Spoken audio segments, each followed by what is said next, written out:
Hello दोस्तों, नमस्कार। स्वागत है आपका यूनिक स्टडी के एक नए वीडियो में। इस वीडियो में हम आपके लिए लेके आ चुके हैं दोस्तों आरआरबी एनटीपीसी अंडर ग्रेजुएट से संबंधित 80 इंपॉर्टेंट क्वेश्चन, जो आपकी परीक्षा की दृष्टि से बहुत ही इंपॉर्टेंट होने वाले हैं दोस्तों। आप जानते हैं कि आपका परीक्षा कुछ ही दिनों रह गया है, तो इस वीडियो में अंत तक बने रहे और एक भी क्वेश्चन मिस न करें दोस्तों। चलिए बढ़ते हैं अपने पहले क्वेश्चन के साथ। हमारा पहला क्वेश्चन है दोस्तों, प्रकाश संश्लेषण की प्रक्रिया में कौन सी गैस अवशोषित होती है? कौन सी गैस अवशोषित होती है दोस्तों? इसका सही आंसर ऑप्शन नंबर सी यानी कार्बन डाइऑक्साइड। अवशोषित मतलब कौन सा गैस पौधे लेते हैं प्रकाश संश्लेषण की क्रिया में, तो कार्बन डाइऑक्साइड इसका सही आंसर हो जाएगा। अगर उत्सर्जित होता तो उसमें हम ऑक्सीजन देते। बढ़ते हैं अगले क्वेश्चन की तरफ। हमारा अगला क्वेश्चन है दोस्तों, मानव शरीर में रक्त का पीएच मान सामान्यतः कितना होता है? मानव शरीर में रक्त का पीएच मान जो है दोस्तों 7.4 होता है। ऑप्शन नंबर बी इसका सही आंसर हो जाएगा। आप हमें कमेंट में बताइए, अगर इसका पीएच मान 7.4 है तो वो अम्ल है या क्षार। बढ़ते हैं अगले क्वेश्चन की तरफ। हमारा अगला क्वेश्चन है, न्यूटन का कौन सा नियम क्रिया प्रतिक्रिया के नियम के रूप में जाना जाता है? इसका सही आंसर ऑप्शन नंबर सी यानी तीसरा नियम होगा। न्यूटन थर्ड लॉ जो है वो नियम के क्रिया प्रतिक्रिया के रूप में जाना जाता है। तीसरा नियम क्या है? क्रिया के प्रति प्रतिक्रिया बल लगता है। बढ़ते हैं अगले क्वेश्चन की तरफ। हमारा अगला क्वेश्चन है दोस्तों, विद्युत प्रतिरोध की इकाई क्या है? विद्युत प्रतिरोध की इकाई ओम है दोस्तों। ओम ओम इसका है क्या? प्रतिरोध की इकाई। बढ़ते हैं अगले क्वेश्चन की तरफ। हमारा अगला क्वेश्चन है दोस्तों, ध्यान दीजिएगा, पानी का रासायनिक सूत्र क्या है? पानी का रासायनिक सूत्र H2O होता है दोस्तों, H2O। ऑप्शन नंबर ए इसका सही आंसर हो जाएगा दोस्तों। बढ़ते हैं अगले क्वेश्चन की तरफ।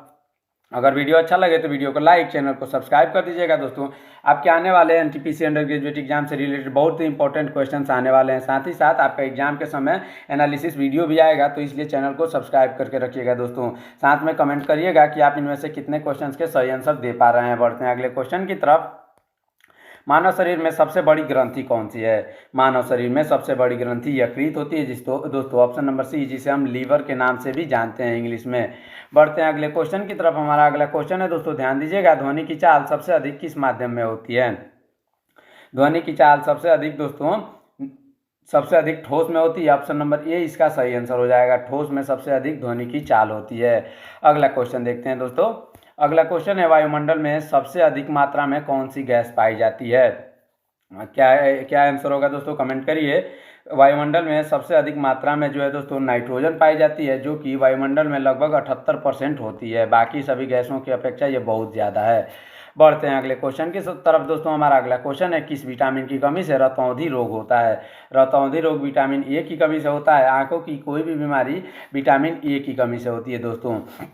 विटामिन ए किस फल में पाया जाता है? आप हमें कमेंट में जरूर बताइएगा दोस्तों। बढ़ते हैं अगले क्वेश्चन की तरफ। हमारा अगला क्वेश्चन है, रेडियोधर्मिता की खोज किसने की थी? रेडियोधर्मिता की खोज हेनरी बेकरेल ने की थी। हेनरी बेकरेल इसका सही आंसर हो जाएगा। हाल ही के हुए बिहार पुलिस एग्जाम में ये क्वेश्चन पूछा गया है दोस्तों। बिहार पुलिस एग्जाम में ये हेनरी बेकरेल वाला क्वेश्चन आया था। बढ़ते हैं अगले क्वेश्चन की तरफ। देखते हैं अपना क्वेश्चन अगला, प्रकाश वर्ष किसका माप है? प्रकाश वर्ष जो है दोस्तों वो दूरी का माप है। ऑप्शन नंबर बी इसका सही आंसर हो जाएगा। बहुत ज़्यादा दूरी मापने के लिए प्रकाश वर्ष का इस्तेमाल किया जाता है। बढ़ते हैं अगले क्वेश्चन की तरफ। हमारा अगला क्वेश्चन है दोस्तों, ध्यान दीजिएगा, पेनिसिलिन की खोज किसने की थी? पेनिसिलिन की खोज दोस्तों option number A Alexander Fleming ने की थी। ऑप्शन नंबर ए इसका सही आंसर हो जाएगा। ये जितने भी क्वेश्चन है दोस्तों, ये सभी पिछले ईयर में जो पूछे गए हैं या उससे पिछले साल जो पूछे गए हैं आरआरबी एनटीपीसी में, उसी से रिलेटेड क्वेश्चन होने वाले हैं। तो वीडियो को एक भी क्वेश्चन को मिस मत करिएगा दोस्तों, ये बहुत ही इंपॉर्टेंट क्वेश्चन हैं। अगर वीडियो अच्छा लगे तो वीडियो को लाइक, चैनल को सब्सक्राइब कर दीजिएगा, साथ ही कमेंट जरूर करिएगा दोस्तों। बढ़ते हैं अगले क्वेश्चन की तरफ। किस तत्व की कमी से एनीमिया होता है? एनीमिया नामक रोग जो है दोस्तों आयरन की कमी से होता है। ऑप्शन नंबर बी इसका सही आंसर हो जाएगा। बढ़ते हैं अगले क्वेश्चन की तरफ। हमारा अगला क्वेश्चन है दोस्तों, ओजोन परत किससे हमारी रक्षा करता है? ओजोन परत जो है वो पराबैंगनी किरणों से हमारी रक्षा करता है। पराबैंगनी किरणों से हमारी रक्षा करता है, लेकिन अब उसमें भी छिद्र हो गया है।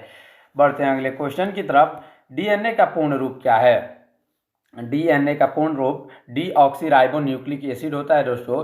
Deoxyribonucleic acid. Option number B, ध्यान दे दीजिएगा दोस्तों, डीऑक्सीराइबोन्यूक्लिक एसिड इसका सही आंसर हो जाएगा। अगला क्वेश्चन देखते हैं, मानव शरीर में कुल कितनी हड्डियां होती है? मानव शरीर में कुल 206 हड्डियां होती हैं। ऑप्शन नंबर बी इसका सही आंसर हो जाएगा दोस्तों। एक एक्स्ट्रा फैक्ट है कि नवजात शिशु के बच्चों में 300 हड्डियाँ होती है। जो नवजात अभी नए नए जन्म लेते हैं उनके हड्डियाँ 300 होती है। जो बाद में एक दूसरे में मर्ज होकर 206 ही बच जाती है। लेकिन ये क्वेश्चन भी इंपॉर्टेंट होगा दोस्तों, नवजात शिशु के शरीर में कितनी हड्डियां होती हैं? 300। बढ़ते हैं अगले क्वेश्चन की तरफ। किस ग्रह को लाल ग्रह के नाम से जाना जाता है? किस ग्रह को दोस्तों? ऑप्शन नंबर सी यानी मंगल ग्रह को लाल ग्रह के नाम से जाना जाता है। क्यों जाना जाता है दोस्तों? वो अगर आप देखेंगे ध्यान से तो मंगल ग्रह लाल थोड़ा सा दिखाई देता है। बढ़ते हैं अगले क्वेश्चन की तरफ। हमारा अगला क्वेश्चन है, विद्युत धारा का इकाई क्या है? विद्युत धारा की इकाई जो दोस्तों एम्पियर है। ऑप्शन नंबर सी एम्पियर इसका सही आंसर हो जाएगा। ओम किसका इकाई है दोस्तों? विद्युत प्रतिरोध का। बढ़ते हैं अगले क्वेश्चन की तरफ। हमारा अगला क्वेश्चन है, किस अम्ल का उपयोग बैटरी में किया जाता है? बैटरी में जो है वो सल्फ्यूरिक अम्ल का इस्तेमाल किया जाता है। सल्फ्यूरिक अम्ल इसका सही आंसर होगा, सल्फ्यूरिक एसिड। बढ़ते हैं अगले क्वेश्चन की तरफ। अगला क्वेश्चन इंपॉर्टेंट क्वेश्चन है दोस्तों, ध्यान दीजिएगा। मानव शरीर में रक्त का शुद्धिकरण किस अंग द्वारा किया जाता है? मानव शरीर में रक्त का शुद्धिकरण गुर्दा यानी किडनी के द्वारा किया जाता है। किडनी इसका सही आंसर हो जाएगा दोस्तों। हमारा अगला क्वेश्चन देखते हैं प्यारे साथियों। हमारा अगला क्वेश्चन है, प्रकाश की चाल सबसे अधिक किस माध्यम में होती है? प्रकाश की चाल सबसे अधिक जो है वो हवा में होती है। ऑप्शन नंबर बी इसका सही आंसर हो जाएगा, हवा। बढ़ते हैं अगले क्वेश्चन की तरफ। हमारा अगला क्वेश्चन है दोस्तों, किस विटामिन की कमी से स्कर्वी रोग होता है? इसका सही आंसर विटामिन सी हो जाएगा। विटामिन सी की कमी से स्कर्वी रोग होता है। ये इंपॉर्टेंट क्वेश्चन है दोस्तों आपके 7 अगस्त के एग्जाम के लिए। बढ़ते हैं अगले क्वेश्चन की तरफ दोस्तों, ध्यान दीजिएगा। मानव शरीर की सबसे छोटी हड्डी कौन सी है? मानव शरीर की सबसे छोटी हड्डी स्टेप्स हैं। स्टेप्स इसका सही आंसर हो जाएगा। आप हमें कमेंट में बताइएगा कि ये हड्डी कहाँ पाई जाती है, मनुष्य के शरीर के कौन से भाग में स्टेप्स पाई जाती हैं। अगला क्वेश्चन देखते हैं दोस्तों। तब तक आप हमारे वीडियो को लाइक, चैनल को सब्सक्राइब करिए। अगला क्वेश्चन है, पानी का क्वथनांक समुद्र तल पर कितना होता है? पानी का क्वथनांक जो है 100 डिग्री सेल्सियस होता है। ऑप्शन नंबर बी इसका सही आंसर हो जाएगा। अगला क्वेश्चन देखते हैं दोस्तों। अगला क्वेश्चन है हमारा, पृथ्वी पर दिन और रात होने का क्या कारण है? पृथ्वी पर दिन और रात होने का कारण पृथ्वी की घूर्णन गति है। ऑप्शन नंबर बी इसका सही आंसर होगा। अगला क्वेश्चन देखते हैं दोस्तों। हमारा अगला क्वेश्चन है, श्वसन प्रक्रिया में कौन सी गैस उपयोग की जाती है? श्वसन प्रक्रिया में ऑक्सीजन उपयोग की जाती है दोस्तों। ऑक्सीजन इसका सही आंसर हो जाएगा। अगला क्वेश्चन देखते हैं दोस्तों। हमारा अगला क्वेश्चन है, कौन सी ग्रंथि इंसुलिन का स्राव करती है? इंसुलिन का स्राव करने वाली ग्रंथि अग्न्याशय है दोस्तों। ऑप्शन नंबर बी इसका सही आंसर हो जाएगा। अगला क्वेश्चन देखते हैं। इंपॉर्टेंट क्वेश्चन है दोस्तों, कौन सा धातु द्रव अवस्था में पाया जाता है? इसका सही आंसर ऑप्शन नंबर बी यानी पारा हो जाएगा। पारा जो है वो द्रव अवस्था में पाया जाता है, जिसका उपयोग थर्मामीटर में भी किया जाता है। बढ़ते हैं अगले क्वेश्चन की तरफ। हमारा अगला क्वेश्चन है दोस्तों, ध्यान दीजिएगा। ऊर्जा का एसआई मात्रक क्या है? ऊर्जा का एसआई मात्रक जो है दोस्तों वो जूल होता है। ऑप्शन नंबर बी इसका सही आंसर हो जाएगा। ऊर्जा का एसआई मात्रक जूल होता है। अगला क्वेश्चन देखते हैं दोस्तों। मानव हृदय में कुल कितने कक्ष होते हैं? मानव हृदय में कितने कक्ष होते हैं दोस्तों? आप हमें कमेंट में बताइए। इसका सही आंसर ऑप्शन नंबर सी यानी 4 हो जाएगा। आप कितने क्वेश्चंस के सही आंसर कर रहे हैं आप हमें कमेंट में बताते जाइए दोस्तों। बढ़ते हैं अगले क्वेश्चन की तरफ। हमारा अगला क्वेश्चन है, दूध को दही में परिवर्तित करने से कौन सा जीवाणु सहायक है? मतलब कौन सा जीवाणु दूध को दही में परिवर्तित कर देता है? इसका सही आंसर ऑप्शन नंबर बी यानी लैक्टोबैसिलस। लैक्टोबैसिलस नामक जीवाणु जो है, जो कि दही में पाया जाता है, वो दूध को दही में परिवर्तित कर देता है, उसमें खट्टापन भी लाता है। अगला क्वेश्चन देखते हैं। किसी वस्तु का जड़त्व किस पर निर्भर करता है? किसी भी वस्तु का जड़त्व उसके द्रव्यमान पर निर्भर करता है। अगर उसका द्रव्यमान अधिक है तो उसका जड़त्व भी अधिक होगा। अगला क्वेश्चन देखते हैं दोस्तों। अगला क्वेश्चन इंपॉर्टेंट है, ध्वनि तरंग किस प्रकार की तरंग होती है? ध्वनि तरंग जो है दोस्तों अनुदैर्ध्य तरंग होती है। ऑप्शन नंबर बी इसका सही आंसर हो जाएगा। अगला क्वेश्चन देखते हैं दोस्तों, ध्यान दीजिएगा। सूर्य का प्रकाश पृथ्वी तक पहुंचने में कितना समय लेता है? सूर्य का प्रकाश पृथ्वी तक पहुंचने में दोस्तों 8 मिनट का समय लेता है। ऑप्शन नंबर बी इसका सही आंसर हो जाएगा। अगला क्वेश्चन देखते हैं दोस्तों। हमारा अगला क्वेश्चन है, पौधे में जल का परिवहन किसके द्वारा होता है? पौधे में जल का परिवहन जाइलम के द्वारा होता है। ऑप्शन नंबर बी इसका सही आंसर हो जाएगा। अगला क्वेश्चन देखते हैं, विद्युत चुंबक बनाने के लिए किस धातु का उपयोग किया जाता है? विद्युत चुंबक बनाने के लिए दोस्तों आयरन का उपयोग किया जाता है। ऑप्शन नंबर बी इसका सही आंसर हो जाएगा। अगला क्वेश्चन देखते हैं। इंपॉर्टेंट क्वेश्चन है दोस्तों, ध्यान दीजिएगा। कौन सा विटामिन शरीर में कैल्शियम के अवशोषण में मदद करता है? कैल्शियम के अवशोषण में जो है दोस्तों विटामिन डी जो है मदद करता है। विटामिन डी इसका सही आंसर हो जाएगा। आप हमें कमेंट में बताइए विटामिन डी का प्राकृतिक स्रोत क्या है, जिसे बिना किसी खर्चे के सब कोई ले सकता है। आप हमें कमेंट में बताइएगा दोस्तों। बढ़ते हैं अगले क्वेश्चन की तरफ। हमारा अगला क्वेश्चन है, रक्त समूह की खोज किसने की थी? रक्त समूह की खोज जो है दोस्तों कार्ल लैंडस्टीनर ने की थी। ऑप्शन नंबर बी इसका सही आंसर होगा, option number B Karl Landsteiner, option number B. बढ़ते हैं अगले क्वेश्चन की तरफ। अगला क्वेश्चन है ओम का नियम किससे संबंधित है? ओम का नियम जो है दोस्तों उपरोक्त सभी से संबंधित है, यानी करंट से संबंधित है, वोल्टेज तथा प्रतिरोध तीनों से संबंधित है। लेकिन ओम किसका एसआई मात्रक है दोस्तों? प्रतिरोध का। लेकिन इसमें क्वेश्चन है ओम का नियम किससे संबंधित है? ये चारों से संबंधित है दोस्तों। बढ़ते हैं अगले क्वेश्चन की तरफ। हमारा अगला क्वेश्चन है प्यारे साथियों, अगला क्वेश्चन ध्यान दीजिएगा, कोशिका का ऊर्जा केंद्र किसे कहा जाता है? इसका सही आंसर माइटोकॉन्ड्रिया हो जाएगा। ये बहुत ही इंपॉर्टेंट क्वेश्चन है दोस्तों, आप इसको थोड़ा सा ध्यान से देखिएगा, आपके 7 अगस्त के एग्जाम के लिए ये इंपॉर्टेंट क्वेश्चन होने वाला है। बढ़ते हैं अगले क्वेश्चन की तरफ। हमारा अगला क्वेश्चन देखते हैं, रेडियो तरंगों की खोज किसने की थी? रेडियो तरंगों की खोज जो है दोस्तों वो हेनरिक हर्ट्ज ने की थी। हेनरिक हर्ट्ज जिसका सही आंसर हो जाएगा, इसलिए उसका एसआई मात्रक भी हर्ट्ज ही होता है। अगला क्वेश्चन देखते हैं, विटामिन B12 में कौन सा तत्व पाया जाता है? विटामिन B12 में दोस्तों कोबाल्ट पाया जाता है, कोबाल्ट इसका सही आंसर हो जाएगा। ये इंपॉर्टेंट क्वेश्चन है दोस्तों, आपके 7 तारीख के एग्जाम के लिए आप इसको नोट कर लीजिएगा। अगला क्वेश्चन देखते हैं, पौधे अपना भोजन किस प्रक्रिया द्वारा तैयार करते हैं? पौधे अपना भोजन जो है दोस्तों प्रकाश संश्लेषण द्वारा तैयार करते हैं, ऑप्शन नंबर बी इसका सही आंसर हो जाएगा।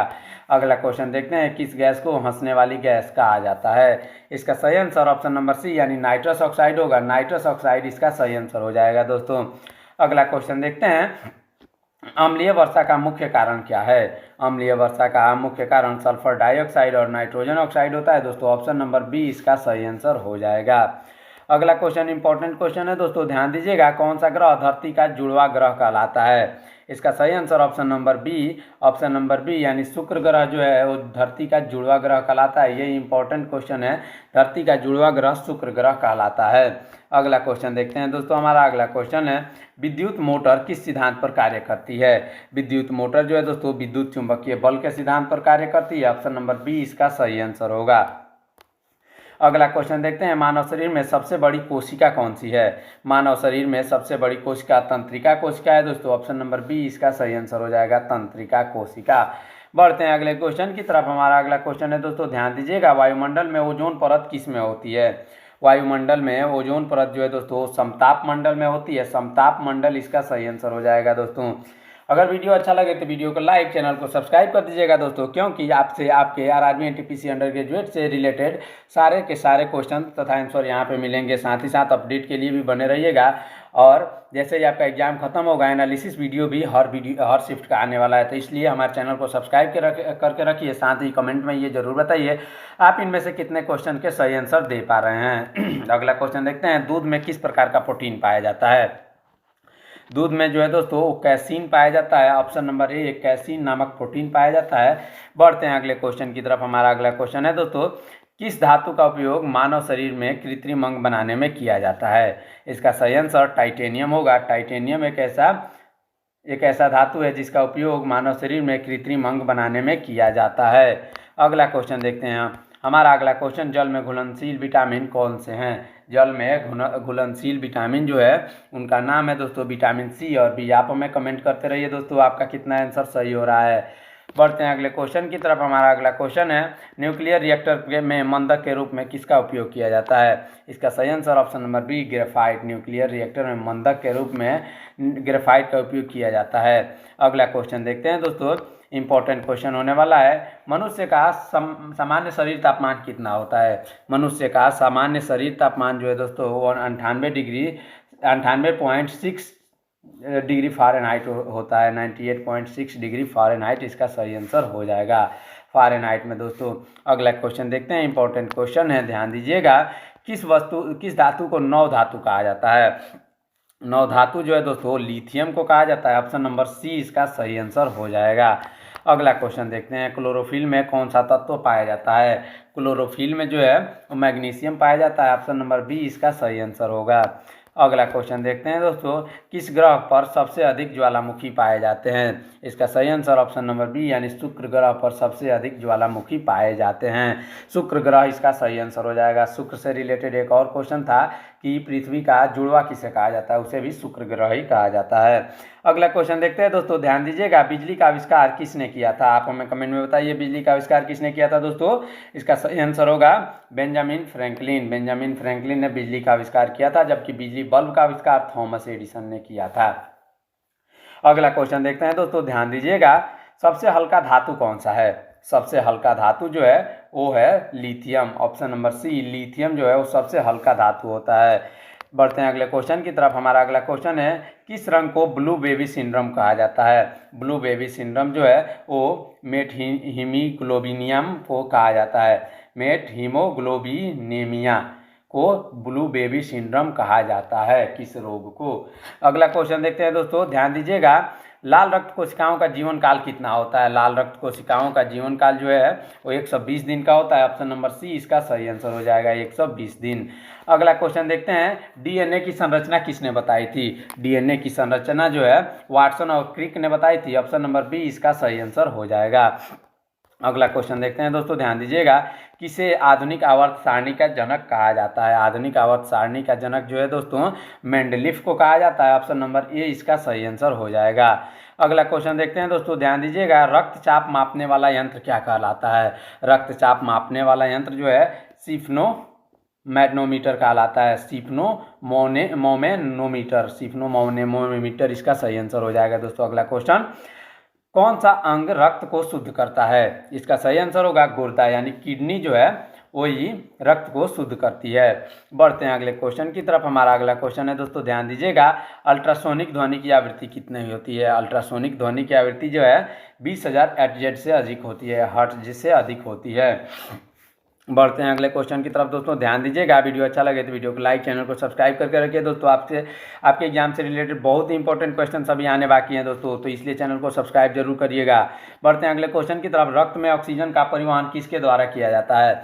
रक्त में ऑक्सीजन का परिवहन जो है हीमोग्लोबिन के द्वारा किया जाता है। ऑप्शन नंबर सी इसका सही आंसर हो जाएगा दोस्तों। अब अगला क्वेश्चन देखते हैं, प्रकाश का वेग निर्वात में कितना होता है? प्रकाश का वेग निर्वात में 3 गुणे 10 के पावर 8 मीटर पर सेकेंड होता है। 3 into 10 to the power 8 metre per second इसका सही आंसर हो जाएगा दोस्तों। बढ़ते हैं अगले क्वेश्चन की तरफ। अगला क्वेश्चन देखते हैं दोस्तों, ग्लूकोमीटर का उपयोग किसके लिए किया जाता है? ग्लूकोमीटर का उपयोग शुगर लेवल मापने के लिए किया जाता है। ऑप्शन नंबर बी इसका सही आंसर हो जाएगा। अगला क्वेश्चन देखते हैं, मनुष्य के शरीर में कुल कितने गुणसूत्र होते हैं? मनुष्य के शरीर में 46 कुल गुणसूत्र होते हैं दोस्तों, 46 इसका सही आंसर हो जाएगा। अगला क्वेश्चन देखते हैं, पृथ्वी पर सबसे भारी धातु कौन सी है? पृथ्वी पर सबसे भारी धातु जो है दोस्तों ऑस्मियम है। सबसे भारी धातु ऑस्मियम इसका सही आंसर हो जाएगा। आप हमें कमेंट में बताइएगा दोस्तों, सबसे हल्की धातु कौन सी है? अभी पिछले क्वेश्चन में मैंने बताया है, आप हमें कमेंट जरूर करिएगा दोस्तों। बढ़ते हैं अगले क्वेश्चन की तरफ, शुष्क बर्फ किसका ठोस रूप है? शुष्क बर्फ जो है दोस्तों कार्बन डाइऑक्साइड का शुष्क रूप है, ठोस रूप है। ऑप्शन नंबर बी इसका सही आंसर हो जाएगा। अगला क्वेश्चन देखते हैं, इंद्रधनुष में कुल कितने रंग होते हैं? इंद्रधनुष में दोस्तों ऑप्शन नंबर सी यानी 7 रंग होते हैं, 7 रंग होते हैं। आप हमें कमेंट करिए कौन कौन से रंग इंद्रधनुष में होते हैं। अगला क्वेश्चन देखते हैं दोस्तों, शरीर में कौन सा हार्मोन स्ट्रेस हार्मोन कहलाता है? स्ट्रेस हार्मोन जो है दोस्तों एड्रेनालाइन कहलाता है। ऑप्शन नंबर बी इसका सही आंसर हो जाएगा। अगला क्वेश्चन देखते हैं दोस्तों, ध्यान दीजिएगा, पृथ्वी के केंद्र तक जाने का अनुमानित तापमान कितना है? पृथ्वी तक के केंद्र तक जाने का अनुमानित तापमान जो है दोस्तों 6000 डिग्री सेल्सियस है। कितना? 6000 डिग्री सेल्सियस। बढ़ते हैं अगले क्वेश्चन की तरफ। हमारा दोस्तों अगला क्वेश्चन इंपॉर्टेंट क्वेश्चन है, ध्यान दीजिएगा, कौन सी गैस पेट्रोलियम गैस का मुख्य घटक है? इसका सही answer option number B butane हो जाएगा दोस्तों, ब्यूटेन इसका सही आंसर होगा। अगला क्वेश्चन देखते हैं, इंसुलिन की खोज किसने करी थी? इंसुलिन की खोज बेंटिंग और बेस्ट ने की थी। बेंटिंग और बेस्ट इसका सही आंसर हो जाएगा।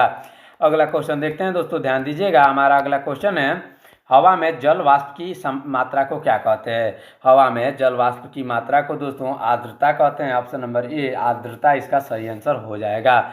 अगला क्वेश्चन देखते हैं दोस्तों, ध्यान दीजिएगा, तांबा और टीन को मिलाने से कौन सा मिश्र धातु बनता है? तांबा और टीन को मिलाने से जो है कांसा मिश्र धातु बनता है कांसा, इसका सही आंसर हो जाएगा। दोस्तों ये इंपॉर्टेंट क्वेश्चन है आपके एग्जाम के लिए, इंपॉर्टेंट, बहुत ही इंपॉर्टेंट क्वेश्चन है दोस्तों, ध्यान दीजिएगा। अगला क्वेश्चन देखते हैं, किस विटामिन को सूर्य का विटामिन कहा जाता है? सूर्य का विटामिन विटामिन डी को कहा जाता है, जो हमें सूर्य से फ्री में प्राप्त होता है। सूर्य से विटामिन जो प्राप्त होता है उसे विटामिन डी कहा जाता है। अगला क्वेश्चन देखते हैं दोस्तों, ध्यान दीजिएगा। पौधे में भोजन का परिवहन किसके द्वारा होता है? पौधे में भोजन का परिवहन फ्लोएम द्वारा होता है। ऑप्शन नंबर बी इसका सही आंसर हो जाएगा, फ्लोएम। अगला क्वेश्चन देखते हैं दोस्तों, हमारा अगला क्वेश्चन है, प्रकाश संश्लेषण प्रक्रिया में कौन सी गैस उपयोग होती है? कौन सी गैस उपयोग होती है? दोस्तों इसका सही आंसर ऑप्शन नंबर सी यानी कार्बन डाइऑक्साइड होगा, जो अभी पहला क्वेश्चन मैंने बताया था। अगला क्वेश्चन देखते हैं दोस्तों, हमारा अगला क्वेश्चन है, ध्यान दीजिएगा। मनुष्य के शरीर में पाचन का कार्य किसके द्वारा होता है? पाचन का कार्य जो है पाचन एंजाइम्स करते हैं। ऑप्शन नंबर ए इसका सही आंसर हो जाएगा। दोस्तों ये आपके ऑप्शंस पर निर्भर करता है कि कैसे ऑप्शंस आपके एग्जाम में आते हैं, लेकिन ये इंपॉर्टेंट क्वेश्चन है दोस्तों, ध्यान दे दीजिएगा। इस प्रकार हमारा यहाँ 80 प्लस क्वेश्चन यानी 83 क्वेश्चन यहीं पे कंप्लीट होते हैं। अगर वीडियो अच्छा लगे तो वीडियो को लाइक, चैनल को सब्सक्राइब करिएगा दोस्तों, क्योंकि आपके एग्जाम से रिलेटेड बहुत ही इंपॉर्टेंट क्वेश्चन अभी आने बाकी हैं, तथा आपके एग्जाम के तुरंत बाद आपका एनालिसिस वीडियो, हर वीडियो आएगा दोस्तों, इसलिए हमारे चैनल को सब्सक्राइब करके रखिए। मिलते हैं नेक्स्ट वीडियो में, तब तक के लिए रखिए अपना ख्याल। धन्यवाद, जय हिंद।